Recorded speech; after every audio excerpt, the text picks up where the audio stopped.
Traumatizing Nightshift by Deleted. This is probably the creepiest, most unexplainable thing that has ever happened to me. I used to work overnight as a security guard at the local port. Usually none of the port workers would stay overnight except for the safety official. I wouldn't be on the shift alone since the site has a radius of nearly 2 miles.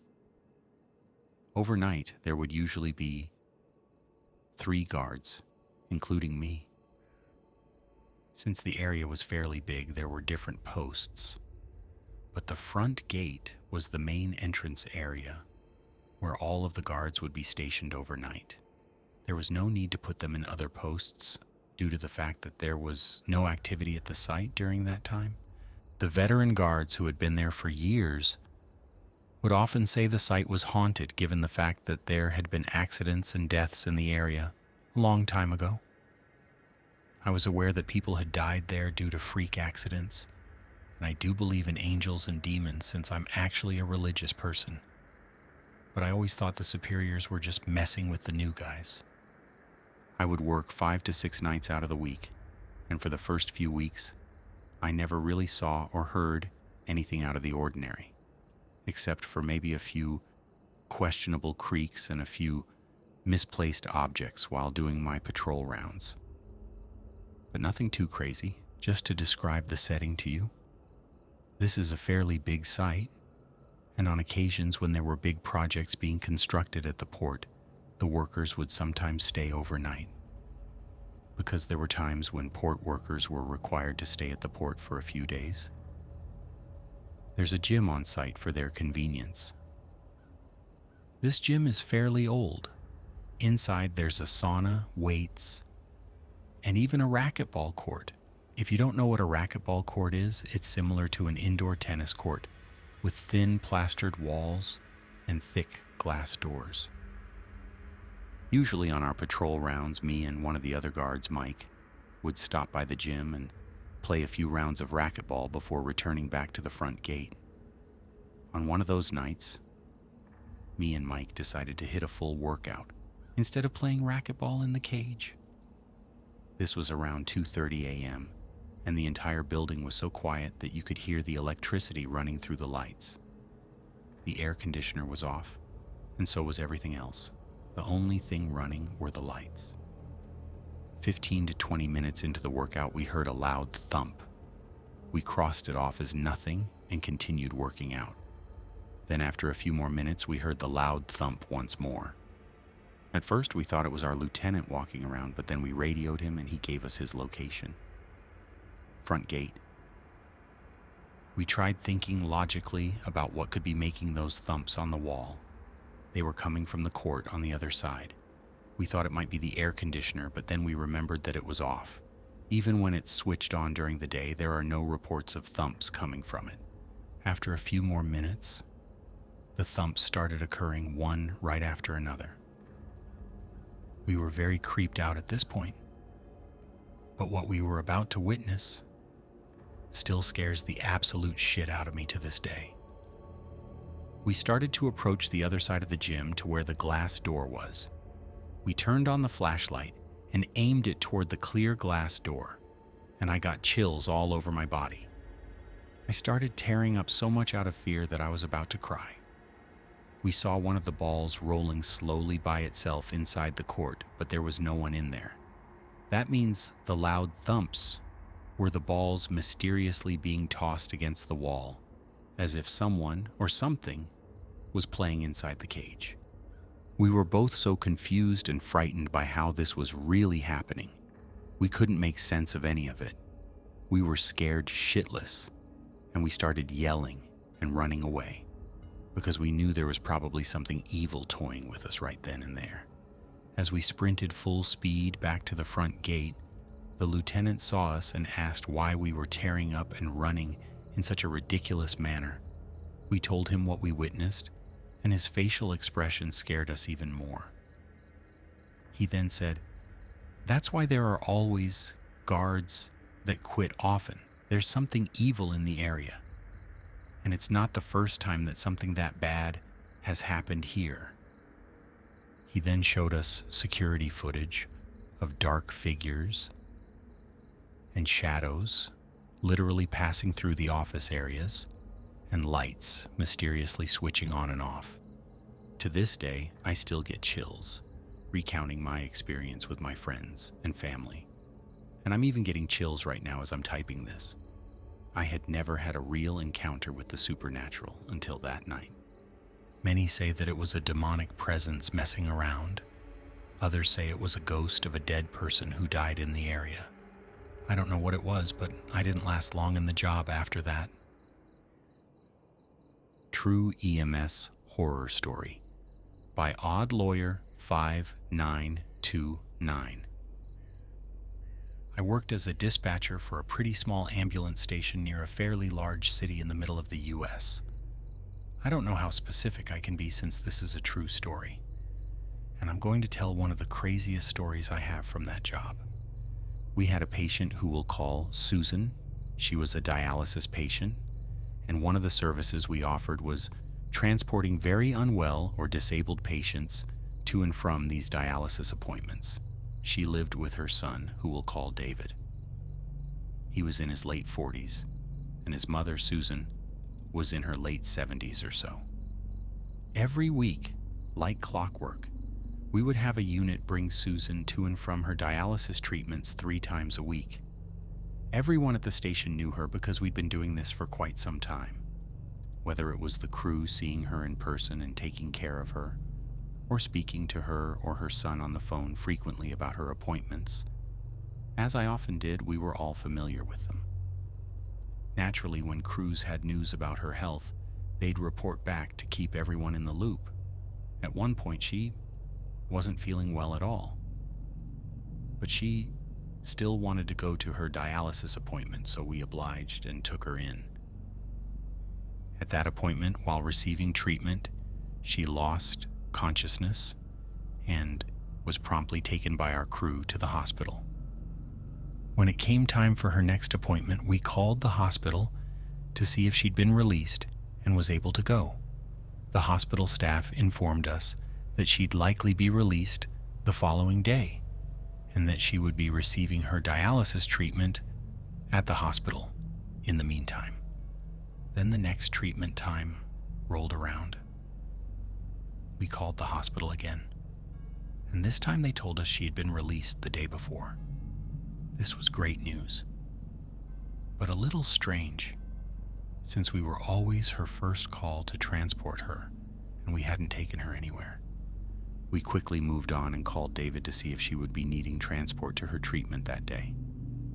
He informed us she wasn't feeling well and wasn't up to it, but that he was considering taking her back to the hospital.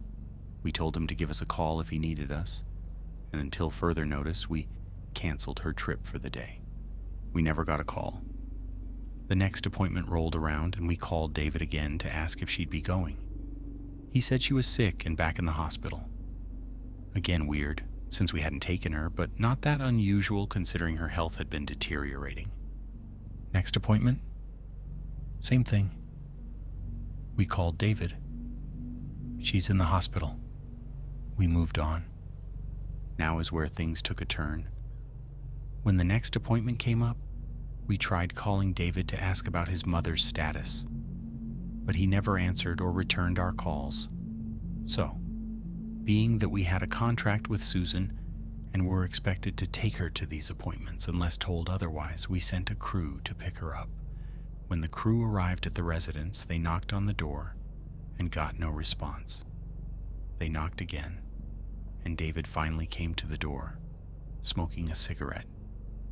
He seemed surprised. The crew explained that they were there to pick up Susan for her appointment. David replied that he'd forgotten to call, but Susan was still in the hospital and not doing well. The crew gave their best wishes, and David shut the door. But something felt off. The crew immediately radioed dispatch and said something wasn't right. They asked us to call the hospital David claimed she was at to confirm whether she was still there. The hospital had no record of her being there since the last time we knew she had been. We had the crew leave the scene and called for a welfare check on Susan at her son's home. We heard nothing the rest of the day. From police, David, Susan, or anyone else. The next morning I came into work, and the very first call I took began with, "This is Sheriff, name withheld, with name withheld. I'm calling to report back on the welfare check you asked us to perform yesterday." I was nervous. He sounded concerned, and I didn't really expect them to call us back with any news. He proceeded to let me know that upon arrival to the home, they spoke with David, who was adamant that his mother didn't feel well, but that she was home from the hospital. The police asked to check on Susan to make sure she was all right, and eventually David obliged, letting the officers in. Once inside the home, they were met with a grim scene, though I imagine they smelled it first. They explained that what the officers observed was the dead body of Susan, propped up on the couch, wrapped in blankets, as if she were watching television. But she'd been dead for a while. They estimated around 2 weeks. When speaking to David, they learned that he had been changing her clothes regularly and watching TV with her. Obviously, he was suffering from some sort of mental illness and grief.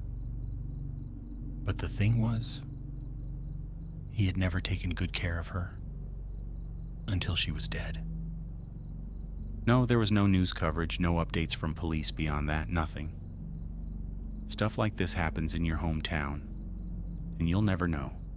Crazy, right? I watched my coworker get arrested and then found out he had a sinister plan for me. By name Withheld. I worked with this man for a little over 3 years. Over the last 2 years, we worked pretty closely on some projects and even sat near each other at work. In September, I showed up and saw about 10 detectives at my place of work. I was a bit startled, as this was quite unusual for my area. I looked around and saw that my coworker was in handcuffs and looked quite disheveled, which, to be honest, wasn't out of the norm. I walked up to the detectives, introduced myself, and let them know who I was in relation to him. I asked what was going on, and they filled me in on why he was currently being arrested. For the sake of the case, I won't share more, other than to say he was a disgusting person. Over the course of the next 3 hours, I watched as they dismantled his workstation, went through his belongings, took evidence photos, and so on. I was pulled in and out of rooms, answering questions about his character, what I knew of him, and my feelings about him as a person. I told them he always gave me a weird feeling in my gut, that I'd always told my husband I wouldn't be surprised if the cops ever did come looking for him, that even my husband thought he was strange, and if I ever went missing, he'd be the first person suspected. Didn't realize how real that almost was. One of the detectives on site told me they had served a search warrant at his home and were currently looking for any evidence. It sounded like they found more than they had anticipated and were now checking to see if there was anything else unrelated to the case they were investigating. At one point, I was asked for my name and my husband's name for confirmation. I thought that was a bit odd, but I let it go and called my husband to update him on everything that had happened so far. However, in the last hour, I was pulled in one final time and advised by one of the lead detectives, who couldn't even look me in the eye, that I needed to make sure I was safe and protected in case they didn't end up booking my coworker that day. Come to find out, he had been journaling about me for over a year. He wrote that he wanted to be with me, but the problem was that I was married.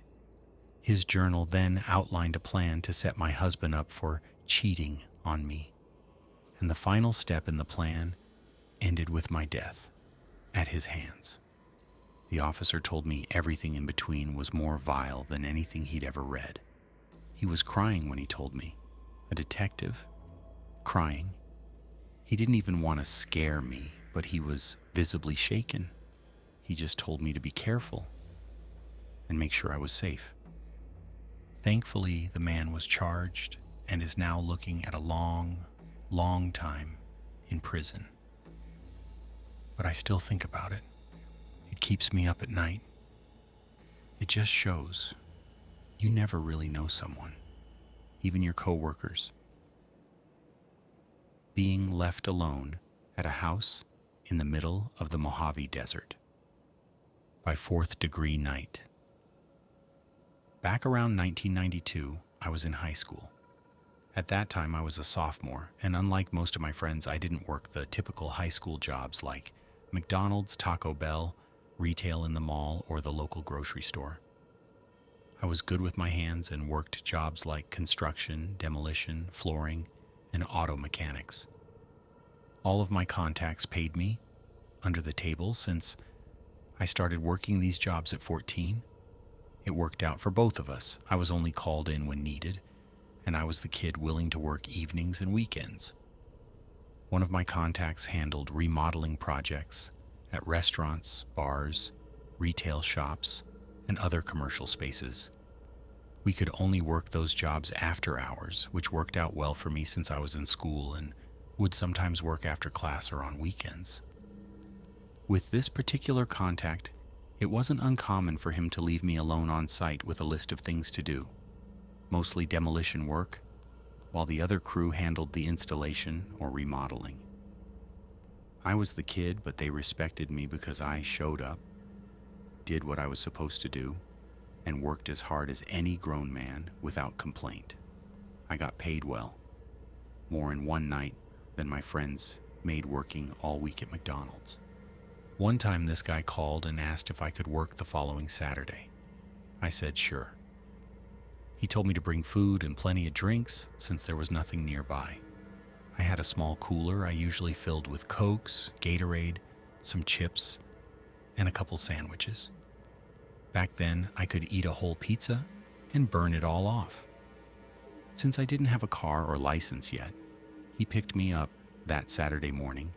He'd usually drive me out to sites and drop me off alone. I rarely worked with the other crews since they were the more skilled labor. I was just the tear-out kid. Here's where my big mistake happened.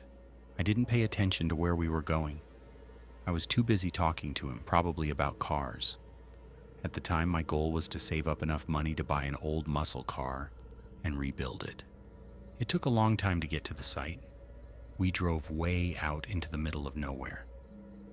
You might not think California has isolated places like that, but back in the early 90s, out in the Mojave Desert, it was just vast stretches of land with homes spaced miles apart. I remember we left the highway, drove down a few two-lane roads for what felt like forever. At one point, he pulled out a jug of water from his truck. It looked like it had been in there a while, and told me to take it with me just in case. He mentioned the water to the house was shut off. When we pulled up to the property, he was in a hurry to get to another site. I helped him unload tools, breaker bars, shovels, pry bar, hammer, broom, trash bins, and my small tool bag I always had with me. He told me he'd be back around 5 or 6 p.m. There was no electricity at the site, and he said the work shouldn't take longer than that. That was his way of saying, I'm only paying you until this time, so finish by then. It was always fair, and we had a good understanding. And then he drove off, and I was alone. The house was mostly empty. My job was to remove the remaining furniture, appliances, flooring, and gut the kitchen and bathrooms. I also had to remove all the wood paneling. It was a flip. They were going to fix it up and sell it. Almost immediately, I got spooked. That wasn't normal for me. I was used to being alone at job sites, even at night. But this house, even during the bright desert day, it felt dark, musty, and cold. The kind of cold that gives you goosebumps. Let me describe it. It felt like stepping into a time machine to the 1960s or earlier. Matted green carpet that looked like broccoli, pine wood everywhere with a dark stain, real tongue and groove paneling, not the cheap 1980s stuff. The curtains looked like someone's grandma made them. The kitchen had an avocado green sink, stovetop, and oven. The leftover furniture was old, and one closet was full of stuffed animals that looked 30 years old. The place had a Western ranch vibe, with wagon wheels both inside and out. I had a battery-powered radio and could only get a few stations, but I was just glad to have some noise. I started clearing junk, then tore up the flooring, which thankfully came up easily. I took a demo hammer to the kitchen and tore it apart in under an hour. By late afternoon, I was down to my last drink and had eaten all my food. I had used that jug of water throughout the day to rinse off, but as anyone who's worked in the desert knows, the dryness wears you down fast. Still, I figured they'd be picking me up soon. I finished all the tasks, swept the place clean, and got it ready for the rehab crew. It wasn't a typical hot desert day, but once the sun started to set, the temperature dropped fast. I had a flannel shirt, but it wasn't enough. And since this was the early 90s, I didn't have a cell phone. There was no electricity, water, or phone service at the house. I climbed onto the roof to try to get a view of something, anything. But the only thing I saw were dark, scattered homes far in the distance. The closest one looked abandoned. I thought about hiking to a neighbor's house to ask for help, but the closest one seemed empty and I didn't want to wander too far from the site. That's when it hit me. No one knew where I was. Only my boss. I hadn't told my family where I was working that day, and they probably wouldn't even worry until late Sunday night. They were used to me working long hours trying to save up for my car. As full darkness set in, I was amazed by how clear the night sky was. The moon was bright, but I had no flashlight and couldn't get a fire going, even though I tried with debris from the demo work. I went back inside the creepy house. Around 8 p.m., the batteries on my radio, the only source of light and sound, started to die. I grabbed an old wooden chair and sat in the living room facing the door, freezing. The wind started picking up. I heard rustling outside, cracking branches, footsteps, whispering. I yelled, "Hello?" and heard something fall on the other side of the house. I ran outside.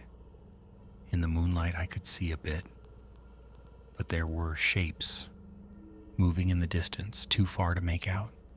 I ran to my pile of tools and grabbed Big Daddy, my heavy pry bar. I was ready to defend myself from whoever or whatever was out there. I couldn't keep still. I was freezing. I climbed onto the gate to get a better view, hoping to see headlights or house lights somewhere. Then my thoughts spiraled. I remembered the rumors, people burying bodies in the Mojave, satanic groups, folks going missing without a trace. Every noise set my nerves on fire. I knew I was alone in the house, but I swear I kept hearing noises from inside. By 11 p.m., I was mentally and physically drained.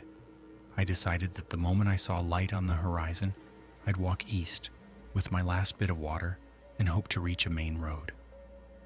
Around midnight, I saw a shadow inside the house, someone moving from the kitchen down the hall. I jumped up. That wasn't an animal. That was a person. I started backing away and tripped over debris. I fell hard. As I was scrambling up, lights hit me. My boss had arrived. He looked at me and said, "What the heck are you doing?" I was just glad to see him. I didn't even get mad. I just asked what happened. He told me he thought the other crew was coming to get me, and they thought he was coming. No one ever did.